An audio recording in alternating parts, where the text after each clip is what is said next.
Your father truly loved me. That's why he left everything to me. Those words came from my stepmother Stacy's mouth with the coldness of someone commenting on a weather forecast. We were in the living room of the house where I spent my childhood, surrounded by boxes, dusty curtains, and a silence that only exists after a tragedy. My father Alan had died less than a week ago. A sudden fatal heart attack. He collapsed in front of the bedroom mirror, seconds after saying he was just experiencing a little heartburn. When the phone rang at 3 a.m. I knew something was wrong. But nothing could have prepared me for hearing Stacy's neutral voice say, "Alan's gone." There was no emotion in her tone. No shock. No pause.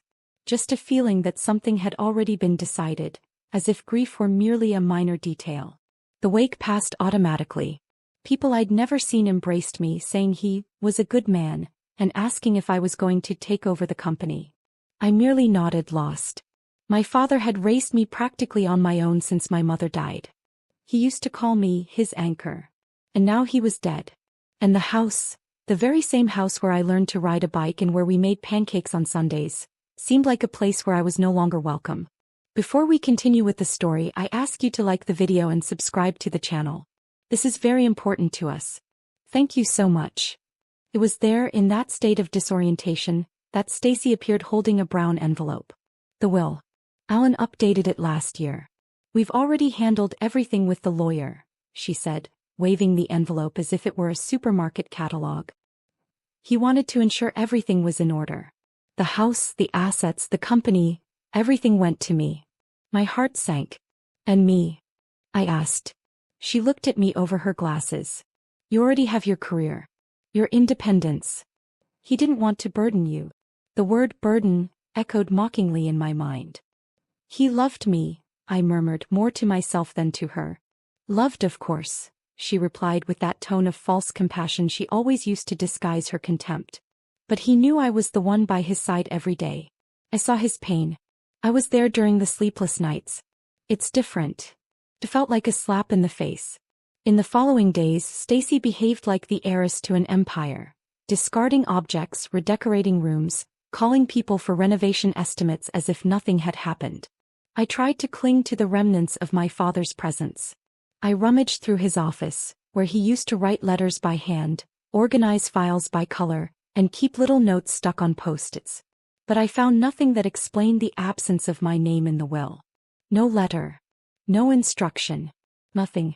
Then one afternoon something strange happened. While I was cleaning my father's shelf of technical books, he was a civil engineer, I noticed that one of the books was turned the wrong way. It was an old manual on metal structures. There was a note affixed to the back cover. "If you're reading this, it means she succeeded. But you know me, Rachel. I would never leave things like this." My heart nearly stopped. Behind the note was a series of coded instructions that only I could understand. That was how he used to communicate with me as a child. By using riddles and hidden clues. One clue led me to the basement. Another to my mother's old picture frame, the only one that remained. Hidden inside in the false back of the frame was a key. The final clue pointed to the safe embedded behind the tool cabinet in the garage. My fingers trembled as I fitted the key. The safe opened with a dry click. Inside there was a light blue folder with my name written in capital letters. Rachel. And what was inside changed everything. Inside the blue folder were exactly 3 items. A handwritten letter, a copy of a will dated 2 years earlier, and a black flash drive with a label that read, "Stacy must not see this." My heart nearly stopped. I sat on the garage floor and began with the letter. The handwriting was familiar. Firm, slanted, with slightly cramped letters. It was the way my father wrote when he was trying to keep his emotions in check, though his feelings overflowed between the lines. "My Rachel, if you're reading this, something went wrong." I knew that Stacy wouldn't leave things clear if she had the chance to manipulate the situation. I delayed out of fear, exhaustion, and perhaps a bit of cowardice. But you were always my courage. This will you have in your hands is the real one. I made it with the family's original lawyer, Mr. Miller, before Stacy convinced me to change everything with the new firm she herself hired. She said it was more modern. In truth, it was just more manipulable. The flash drive contains recordings, audio files, evidence. I documented everything. Every conversation. Every instance of emotional blackmail. I just couldn't tell you sooner. And I'm sorry for that. No matter what she says, you are my daughter. My one true heir. And everything I built was with you in mind. With eternal love, Dad. I clutched the letter to my chest and cried for the first time since the funeral. I cried for him. For myself. For all the Sundays that would never come again. And then I stood up. I knew what had to be done. In the days that followed, I pretended normalcy. I let Stacy believe that everything was under control. She scheduled meetings with realtors, made phone calls in an affected voice to reorganize the estate, and smiled as if she'd already won. But behind the scenes I prepared. I went to Mr. Miller's office, my father's old lawyer. He recognized me immediately. Rachel, it's been so many years. How can I help? I showed him the Real will.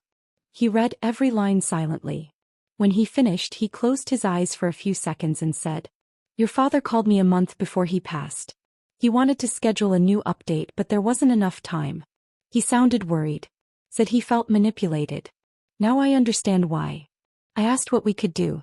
With this will and the recordings, you can legally contest what was recorded with the new firm. Especially if he signed under influence or without full awareness. But be prepared. This won't be clean. And it certainly won't be gentle. I already knew that. And I didn't care. I went back home and finally listened to the audio recordings from the flash drive. Each recording was a stab, not just because it exposed the truth about Stacy, but because it showed how much my father had tried to resist. You're not young anymore, Alan. You need to consider what will happen if I leave. Rachel has her own life. She doesn't need this. I do. I was here while you cried over your dead wife. You're really going to give her everything? Seriously? I'm leaving. And you'll end up alone. The manipulation was clear. Her tone shifted from forced sweetness to subtle threats with an unnerving ease. It was all calculated. I saved the files, made copies on 3 different flash drives, sent one to Mr. Miller, another to a trusted notary, and kept the third with me. Nothing else was going to disappear. One night while we were dining in the kitchen, Stacy casually commented, "I'm going to sell your father's car next week. That blue SUV, you know? Nobody uses it anymore." I looked up from my plate. "You can't sell anything yet. The estate dispute is still ongoing." She raised an eyebrow. "What dispute?" That was when I set my napkin aside, took a deep breath, and said with the calm that comes from certainty, "The will you presented was manipulated. I have the original version. And proof that you emotionally pressured my father in his final months." She froze. For a moment it was like watching a porcelain doll crack. "You're bluffing," she whispered. "I'm not. And you know it." She turned pale. Trying to regain control, she said, "Alan loved me. He told me that every single night." "He said that too," I replied, placing a copy of the letter on the table. She didn't touch the sheet. She simply got up and left the table. The next morning I found her bedroom door locked, her bags packed, and a notification that she had hired a lawyer. It was official. The silent war had begun. But this time I was ready. The day of the hearing arrived faster than I expected. The courtroom was cold, with that smell of old paper and disinfectant. But I was there, not as a girl weakened by grief, but as a woman who knew word for word every detail of the truth. Stacy arrived wearing a dark dress and thick-rimmed glasses. She tried to pass herself off as a devastated widow, but her pose was far too rehearsed. I could see the cracks beneath her impeccable makeup, trembling hands, eyes that avoided mine. Next to her stood a lawyer too young to understand whom he was dealing with.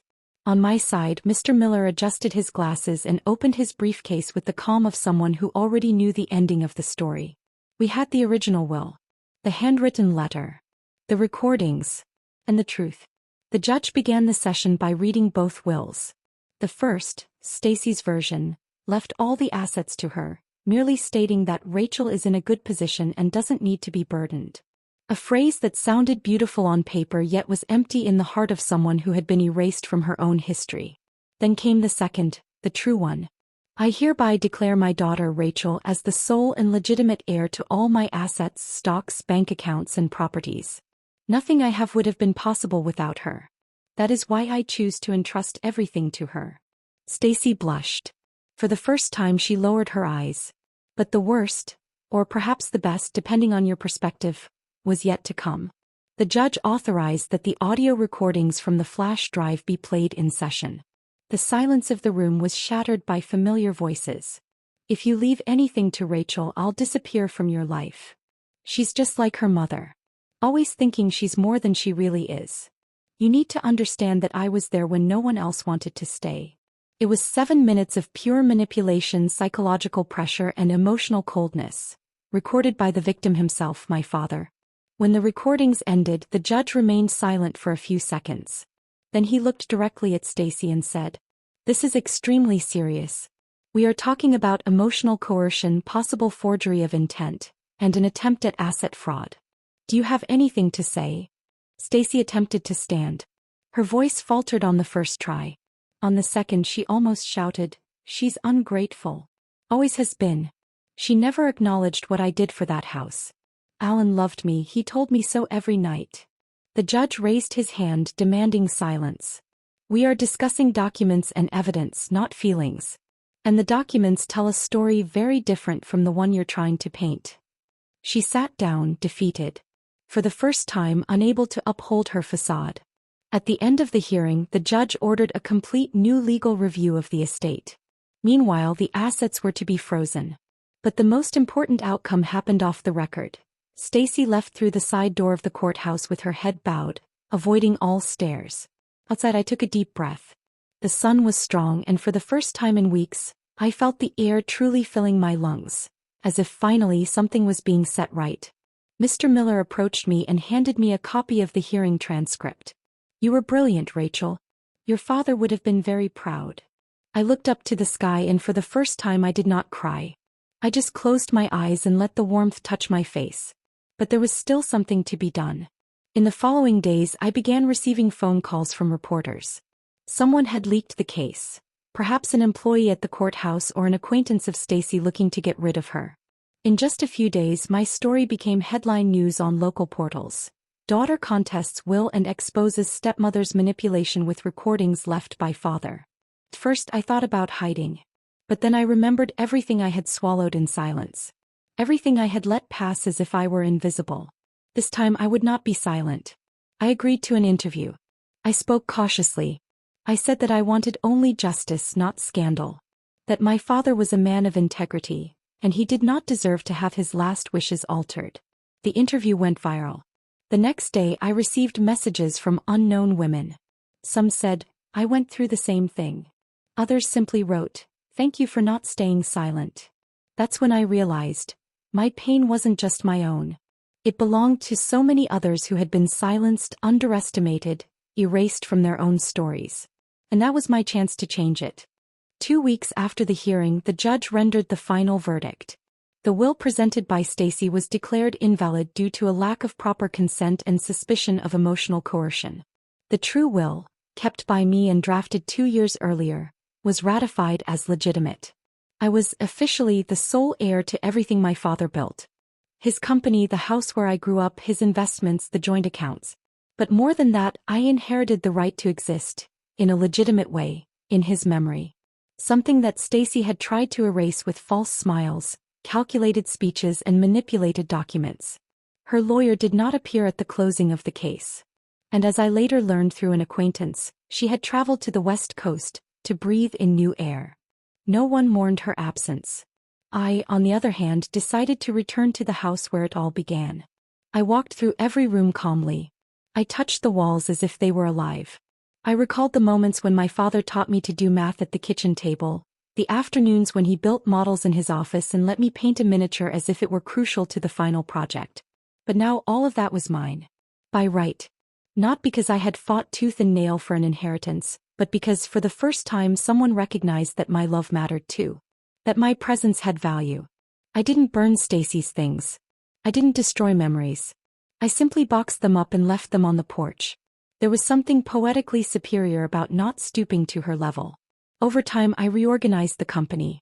I kept my father's name on the sign, but added a discreet line right underneath. Alan and Rachel, engineering with purpose. People noticed. Old clients returned. Employees who had drifted away because of Stacy reappeared, quietly asking if they could come back home. And I welcomed them. One by one. Because, unlike her, I knew the value of every link in the chain my father had built with so much effort. A month later, I gave my first public lecture about the case. I was invited by a support group for women who had been discredited by figures of authority or family members. At first I hesitated. But then I realized, this was my chance to give back to the world what it had almost taken from me. I stepped onto the stage with cold hands but a firm voice.